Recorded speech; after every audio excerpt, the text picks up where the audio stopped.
Uy! Asan yung bill? Masa tayo dito? Oo, kinuha ko na yan ah. Bakit mo yung ito sa ulit? Sir, ito na. Tara na. Tara. Dali.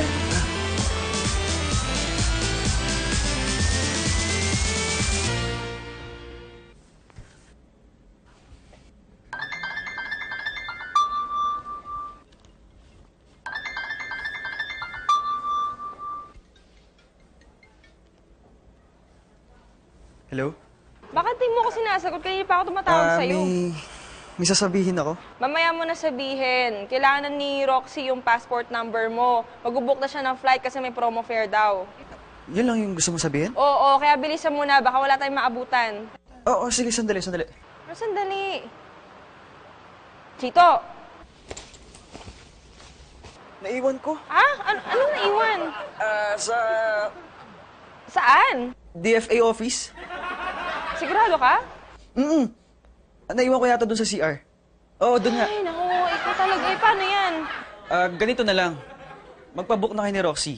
Tapos magpapabook na rin ako pag dumating na yung passport ko. Kahit hindi na promo. Oo, sige. Sige, bye.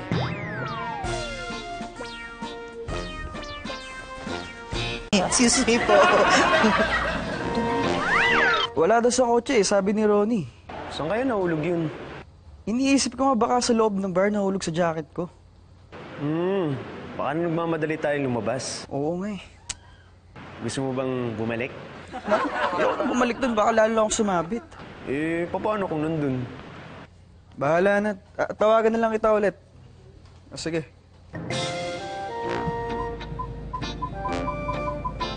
Huwag mo na patayin yung sasakyan, aalis agad tayo, ha? Sige po, sir.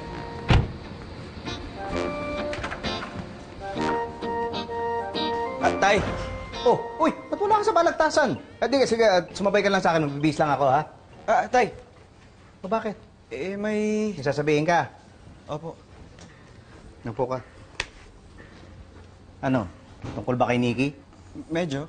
Medyo okay na ako sa medyo. Ang ibig sabihin, hindi yun yung iniisip ko. Hindi nga yun, Tay. Okay, mabuti naman. Ano nga yun? Magpapatulong sana ako sa'yo. Oo, sige, tulungan kita. Ano ba? Nawawala ako kasing passport ko. Okay lang yun, passport lang. Mapapalitan naman yan Baka kasi Tay, naiwan ko lang doon sa pinuntahan namin. Ano, puntahan natin? Okay, pero Tay, pwedeng kayo na lang. Sige, saan ba yun? Sa Black Sapphire. Black Sabbath? Yung bar? Opo. Naku, ba't ka nagpunta doon? May naghuhubad doon. Ha? Tay, ba't alam nyo? May nagkwento lang. May narato. Nagkwento? Oo, may... Ba't ka nag...